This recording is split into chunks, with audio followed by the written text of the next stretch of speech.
So healing magic, there's a lot of places to find sources of healing magic. There's totems, and that includes the herbs. That also includes the animal totems, of course. And there's different ways that you can go about not only, you know, using this healing magic, but different ways that you can just in general go about the process of it.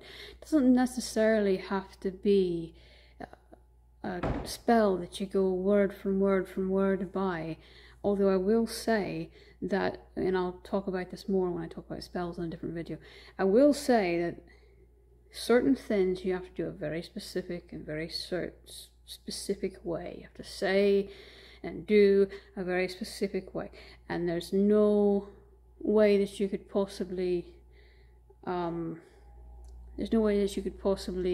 replace that with just winging it.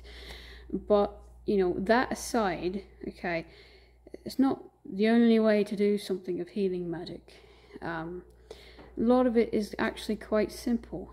Herbs, for example, a lot of times you don't even have to know how to do any magic at all. As long as the herb is there, you can use its medicinal value as part of healing magic. The herb will do everything for you. You know, whether it's tea or whether it's something that you have to do, you know, apply tactically, you know, like a salve or something, or whether it's something like a smudge, you know, or something that you inhale. Whatever it is, herbs are so awesome because they can just do all the magic for you. However, that being said, you know, it does go to a certain point. You know, only one herb sitting there can only do so much. You know, they all have different totemic meanings. They'll have different medicinal factors. Okay, healing either has one of two main ways. It's either to mend, to actually physically mend something, or it's to expel something, to expel a taintedness. And the taintedness is what is wounding you. So it's to expel that, a cleansing. So it can either be a cleansing type thing or an actual mending.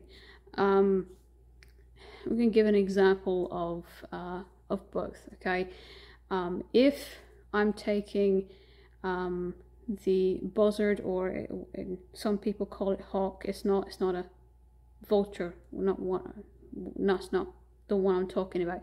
I'm not talking about vulture totem. I'm talking about the hawk or / buzzard totem.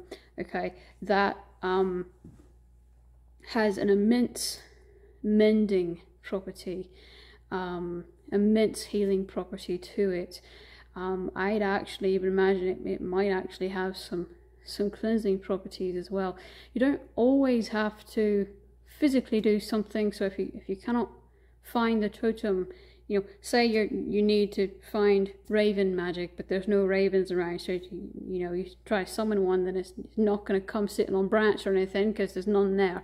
Well, you can still summon the spirit of one in the spirit realm, but be forewarned that if you're going to the spirit realm to summon things, you want to make sure that you know exactly what came. You know, you want to make sure that you set up protection so that the only thing that can come through is what you're trying to summon, you know, and that also takes practice. But anyway, so it's working with those totemic energies, and it's also, you know, using those specific, whatever they specifically, whatever their meaning is, you know, that is what is going into. So you always, you know, depending on what it is, you might do something different. There is a way that you can actually expel from the body. You can expel, literally, there's a magic that will literally expel whatever is tainting the body out. But also be warned that when you expel it, it's going to go somewhere. And if you don't have a said designation to wherever it's going to go, that pain, you know, that whatever it is that's hurting you, that's wounding you, is going to hit something eventually. And if you don't have some kind of intent to keep it from in direction, literal physical direction, to keep it from hitting something innocent, then it's going to hit something innocent. So you don't want to do that. You want to have a designated place, either a safe place where it can't hurt nothing, or getting into protection magic now. Once the healing part is extracting it, right? That's the healing part. The protection would be that if your designated place was, say for example, the pain that I have happened because someone else just pained me, right?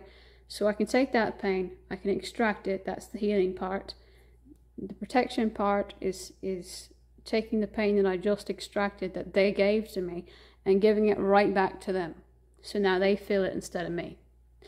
Imagine if I told people how to do this, just anyone. Can you see where I'm going with this? That's why I don't do a lot of how-to things about stuff like that, because if it gets into the wrong hands, I don't want to be, you know, part of the problem that already exists with too many people, this kind of stuff falling into the wrong hands. So I'm not going to tell you how to do that, but it does exist. It takes a lot of practice, but you can do that. There's another opposite thing, okay? So instead of expelling, what if I want to actually take in? Say I have this herb, this leaf from an herb. I got it with sacred permission and pure intent. That's the rules of paganism. You can't just do stuff when you want to, okay?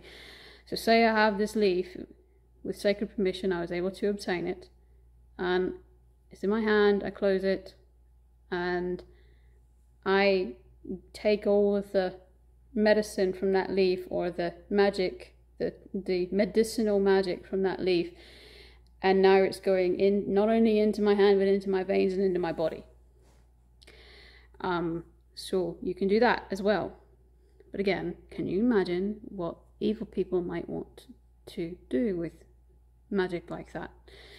So we get into this ancient paganism stuff, and you're bringing back a lot of these Odin type magic. You don't want people to just know how to do something, how to, you know, and it just, it'd be very dangerous. So, anyway, there's a place for stuff like that. It's healing, it's protection, you know, it's not, let me do this selfishly because I want to for my own selfish benefit, okay?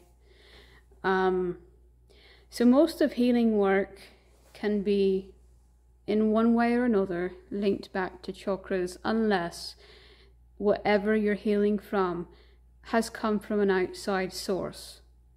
But assuming that it has not come from an outside source, assuming the taintedness or the pain or whatever it is coming from your own imbalance in your own soul, that can be fixed with some chakra work.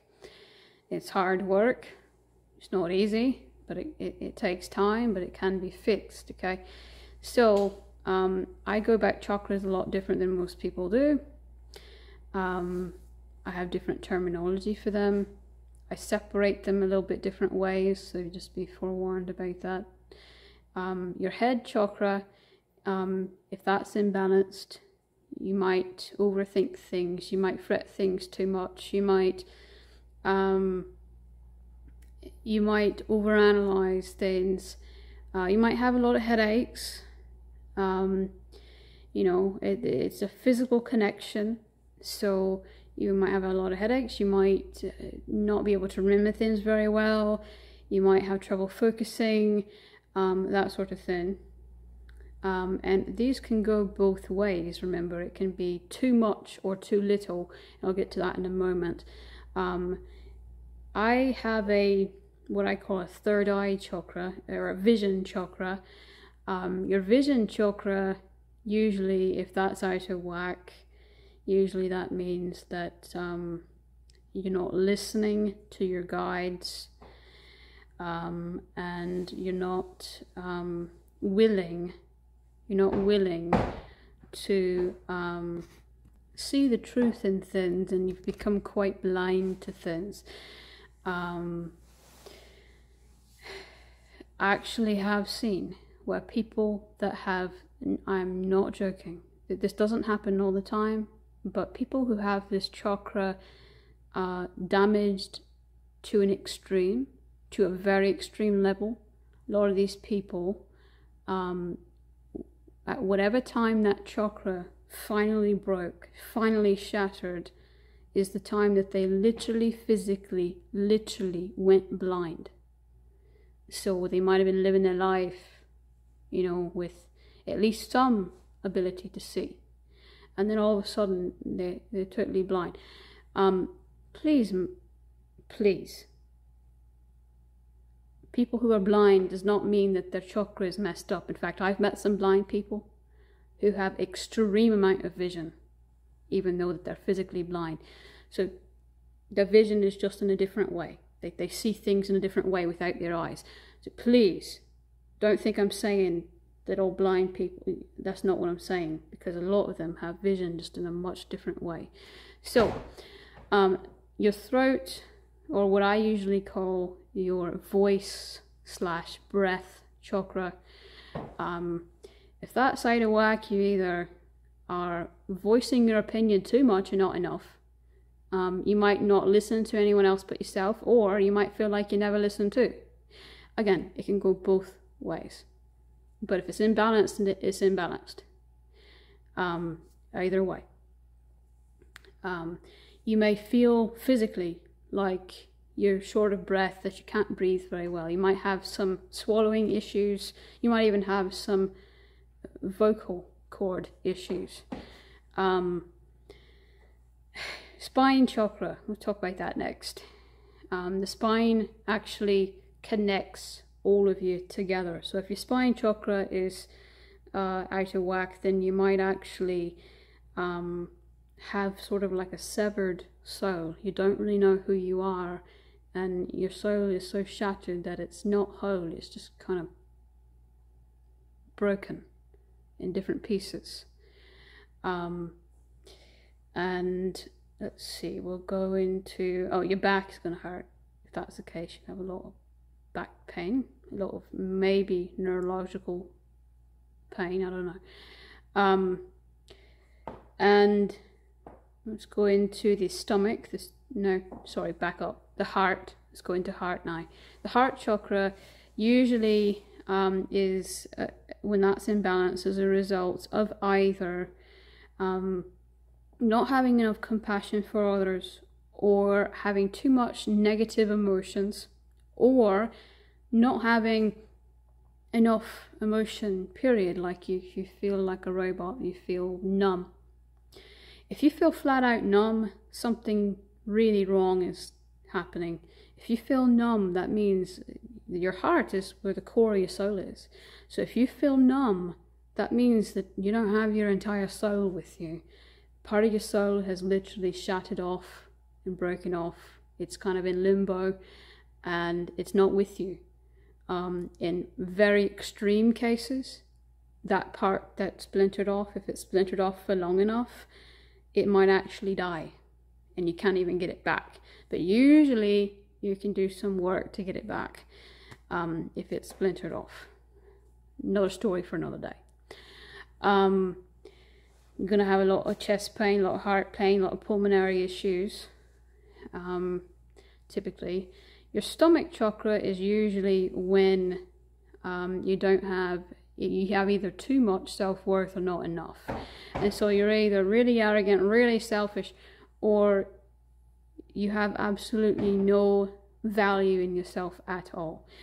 If you have no value in yourself at all, ironically, it's usually from when your heart chakra was all fucked up.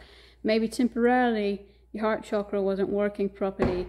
You did some really bad things to some really good people, and now you feel bad about it, and now your self-worth is off. You know, so these chakras can actually connect to one another, and it can be like domino effect, unfortunately.